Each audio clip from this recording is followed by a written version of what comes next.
त्यांच्या सभांना फक्त गर्दी होते, मतदान मिळत नाही. ते राजकारण पार्ट टाइम करतायत. राजकारण हा की त्यांचा पिंड नाहीये. फक्त भाषणापुरतेच राज ठाकरे मर्यादित राहिलेत. राज ठाकरेंवरती होणाऱ्या या सर्वसामान्य टीका विशेषतः 2014 नंतर राज ठाकरेंच्या पक्षाला गळती लागली. खरं तर 2009 मध्ये भावी मुख्यमंत्री म्हणून शिवसेनेला संपवून नवा पक्ष म्हणून समोर येणारी पार्टी ही मनसे होती. पण राज ठाकरेंना हे सातत्य टिकवता आलं नाही. त्यातही पक्ष आणि संघटना बांधणीच्या कार्यक्रमात राज ठाकरे अयशस्वी ठरले. परिणामी हक्काचा मतदार, हक्काची वोट बँक त्यांना जोडता आली नाही. टीका सातत्याने राज ठाकरेंवर झाली. आजही विरोधक हेच करताना दिसतात. आज राज ठाकरेंचा प्रमुख विरोधी पार्टी आहे ती भाजप आणि एकनाथ शिंदेंची शिवसेना. गेल्या 4 महिन्यांपासून राज ठाकरे या दोन्ही पक्षांवर तुटून पडल्याचं दिसतं. पण राज ठाकरेंना विरोध करताना मात्र हे दोन्ही पक्षराज यांच्या फक्त सभाच गाजतील. त्यांचं राजकारण संपलेलं आहे, त्यांच्यामुळे महायुतीला काही फरक पडणार नाही, अशीच टीका करताना दिसतात. पण यावेळचे राज ठाकरे वेगळे आहेत. यावेळी राज ठाकरेंना हलक्यात घेणं भाजप आणि शिंदेंच्या शिवसेनेला महागात पडू शकतं. नेमकं कसं तेच या व्हिडिओतनं पाहूयात. यंदा हलक्यात घेऊन चालणार नाही असं म्हणण्याचं पहिलं कारण आहे ते म्हणजे यंदा त्यांना महाविकास आघाडीची साथ आहे. आज राज ठाकरेंनी लढलेल्या सगळ्या निवडणुका या एकट्याने लढलेल्या होत्या. पर्यायानं जिथं मनसेची पक्ष संघटना, पक्षाची कार्यकारिणी आणि स्थानिक नेत्यांचा पाठबळ आहे, अशा निवडक ठिकाणीच राज ठाकरेंना उमेदवार देता आले. जिथला स्थानिक नेता मनसेकडे आहे आणि त्यांची त्या मतदारसंघात किमान ताकद आहे, अशाच ठिकाणी मनसे लढताना दिसली. दुसरीकडे राज ठाकरेंचे मतदार असले तरी अशा मतदारांना ताकदीच्या उमेदवारांचा पर्याय राज ठाकरेंच्या मनसेला उभा करता येत नव्हता. यावेळी मात्र पक्षाच्या निर्मितीपासून पहिल्यांदाच राज ठाकरे हे आघाडीत लढताना दिसू शकतात.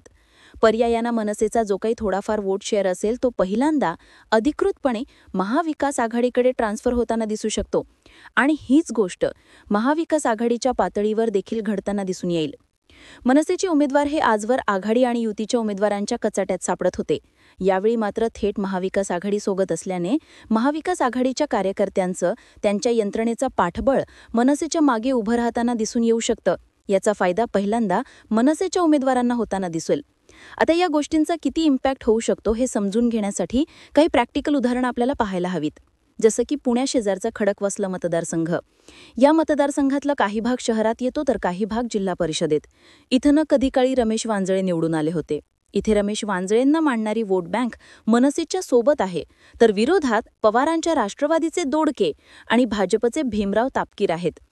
यावेळी भीमराव तापकीर इथं 1,63,131 मतं मिळून विजयी झालेत, तर पवार गटाच्या दोडक्यांना तब्बल 1 लाखांच्या वर 10,000 मतं मिळाली आहेत. मनसेच्या वांजळ्यांना 42,000 मते मिळाली आहेत. अर्थात या समीकरणात महाविकास आघाडीसोबत लढताना भाजप विरोधातील मतांचं ध्रुवीकरण हे थांबवता येतच. याशिवाय जिल्हा परिषद गटातल्या आणि मनपाच्या काही वॉर्डवर मनसे आणि महाविकास आघाडीची ताकद वाढताना दिसू शकते. सांगण्याचा मतीचा अर्थ इतकाच की मनसेची स्वतःची अशी ताकद नसल्याचे आरोप होत असले तरी बऱ्याच ठिकाणी मनसेकडे ठराविक अशी वोट बँक आहे. या वोट बँकेला महाविकास आघाडीचं आणि महाविकास आघाडीला मनसेचं बळ पहिल्यांदाच मिळणार आहे. त्यातही राज ठाकरेंची जी काही वोट बँक आहे ती कोणत्याही विचारसरणीवर आधारित नसून ती फक्त राज ठाकरे या एका फॅक्टरवर वर्कआउट होते. पर्यायानं ही वोट बँक राज ठाकरे म्हणतील तिकडे ट्रान्सफर होणं तुलनेमध्ये सोपं ठरू शकतं. राज ठाकरेंना यंदा हलक्यात घेऊन चालणार नाही असं म्हणण्याचं दुसरं कारण म्हणजे ठाकरे ब्रँडची पॉवर. भाजपकडनं सातत्याने ठाकरे संपलेत अशी टीका होते, पण मुंबईच्या राजकारणात ठाकरे फॅक्टर महत्त्वाचा ठरू शकतो. राज्यभरात मागच्या विधानसभेत शिवसेना ठाकरे गटाचा दारुण पराभव झालेला आहे. फक्त 20 जागा शिवसेनेच्या ठाकरे गटाला जिंकता आल्यात. तरीसुद्धा या 20 जागांपैकी 10 जागा या मुंबई आणि मुंबई परिसरातल्या आहेत, हे सुद्धा विसरून चालणार नाही. मुंबईत आजही ठाकरे फॅक्टर जिवंत आहे हे सर्व्हेमधनं सांगण्यात येतं. भाजप आता याच फॅक्टरला विरोध करण्यासाठी ही निवडणूक हिंदुत्वाच्या मुद्द्यावर घेऊन जाण्याचा प्रयत्न करते. पण ठाकरेंच्या एकत्रित मोर्चामुळे ही निवडणूक भाजपसाठी मराठी माणूस, महाराष्ट्र धर्म विरुद्ध राष्ट्रीय पक्ष, उपरे पक्ष, गुजरात दर्जन भाजप या मुद्द्यांकडे सरकताना दिसू शकते. थोडक्यात ठाकरे बंधूंचे एकत्रित येणं ही मराठी माणसासाठी भावनिक फॅक्टरवर वर्क होताना दिसू शकतं. पण त्याहूनही महत्त्वाचा मुद्दा म्हणजे या ठाकरे ब्रँडला नरेटिव्ह देण्याचं काम राज ठाकरे करताना दिसून यायला लागलेत. सभा गाजवणं, भाषण करणं आणि योग्य पद्धतीनं खास बाळासाहेबांच्या शैलीत टीका करण्यात राज ठाकरेंचा हातखंडा आहे. उद्धव ठाकरेंच्या पक्षाकडे नेमकी कुठली कमतरता होती असं विचारलं, किंवा एकूणच महाविकास आघाडीकडे कशाची कमतरता होती असं विचारलं, तर या आघाडीकडे एक उत्तम नरेटर नव्हता, जो राज ठाकरेंमुळे या आघाडीला मिळालाय असं म्हणता येईल. अगदी अलीकडची उदाहरणं पाहिली तर वोट चोरीचं नरेटिव्ह राज ठाकरे आपल्या भाषणातनं चर्चेत आणतात. राज ठाकरेंची भाषणं ही ऐकली जातात, समजून घेतली जातात, हे नाकारून चालत नाही. पर्यायानं महाविकास आघाडीचा वोट चोरीचा मुद्दा कधी नव्हे तो तळागाळापर्यंत पोहोचताना दिसतोय. भाजप राज ठाकरेंच्या आरोपांना आपण सिरियसली घेत नसल्याचा दावा करत असली तरी राज ठाकरेंनी 96 लाख बोगस मतदारांचा दावा केल्यानंतर भाजपची संपूर्ण टीम या आरोपांचं खंडन करण्यासाठी 4-4 दिवस राबत होती. ही वस्तुस्थिती आहे.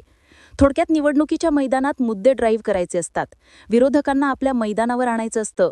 राज ठाकरे आपल्या भाषणातनं ते साध्य करतात. पर्यायानं राज ठाकरेंची भाषणं वर इलेक्शनमध्ये गाजायला लागली तर भाजपची संपूर्ण यंत्रणा फक्त राज यांच्या आरोपांना विरोध करतच ही निवडणूक घालवू शकते. थोडक्यात ठाकरे ब्रँड हे फक्त भावनिक नाहीये, तर राज ठाकरे हे नरेटिव्हच्या पातळीवर सर्वात परफेक्ट ठरताना दिसू शकतात आणि त्याची मोठी किंमत भाजपसोबतच एकनाथ शिंदेनं चुकवावी लागू शकते. राज ठाकरेंना यंदा हलक्यात घेऊन चालणार नाही असं म्हणण्याचं तिसरं कारण आपल्याला सांगता येतं, ते म्हणजे राज ठाकरे आता आरपार या भूमिकेत आहेत. राज ठाकरेंनी आपल्या मुलाखतीतनं उद्धव ठाकरेंना साथ दिली आणि उद्धव ठाकरेंनी सुद्धा तात्काळ प्रतिसाद दिला. त्यानंतर ठाकरे बंधू एकत्र येणार अशा चर्चा जडू लागल्या. पण एकूणच राज ठाकरेंची आजवरची भूमिका पाहता राज ठाकरे एकत्रित निवडणूक लढणार नाहीत असं बोललं जाऊ लागलं. राज ठाकरे 2014च्या लोकसभेत भाजपला पाठिंबा देत होते. त्याच वर्षीच्या विधानसभेत ते स्वतंत्र लढत होते. 19च्या लोकसभेत ते मोदींच्या विरोधात सभा गाजवत होते. पण त्याच वर्षीच्या विधानसभेत ते स्वतंत्र लढत होते. पुढे 24च्या लोकसभेत त्यांनी मोदींसाठी सभा घेतली आणि त्याच वर्षीच्या निवडणुकीमध्ये ते विधानसभेला स्वतंत्र लढले. थोडक्यात ही धारसोड भूमिका राज ठाकरेंची यावेळी देखील असणार आहे. उद्धव ठाकरेंची आणि राज ठाकरेंचा जागा वाटप फसणार किंवा काँग्रेस राज ठाकरेंसोबत लढायला तयारच होणार नाही असं बोललं जात होतं.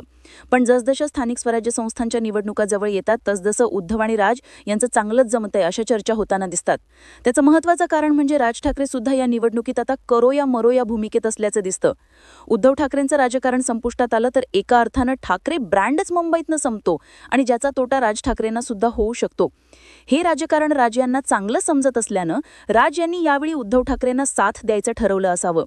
उद्धव ठाकरेंच्या हातातनं मुंबई महानगरपालिका गेली तर भाजप आणि शिंदेंची जोडी किती अडचणीची ठरू शकते याची जाणीव राजांना आहे. दुसरीकडे भाजपसोबत जाऊन सुद्धा हाती काहीच तापडत नसल्याची जाणीव सुद्धा राजांना झालेली असावी. अर्थात याच राजकारणातनं राज ठाकरे सध्या परो या मरो या भूमिकेतूनच लढताना दिसू शकतात आणि मी नाही तर कोणीच नाही ही भूमिका अनेकांना अडचणीची ठरू शकते. आता राज ठाकरेंच्या आरपारच्या भूमिकेमुळे ते बऱ्याच ठिकाणी नमती भूमिका घेऊन आघाडी टिकवताना दिसू शकतील, तशा प्रकारे तिकीट वाटप करताना दिसू शकतील आणि हीच गोष्ट भाजपसाठी अडचणीची ठरू शकते असं म्हणता येतं.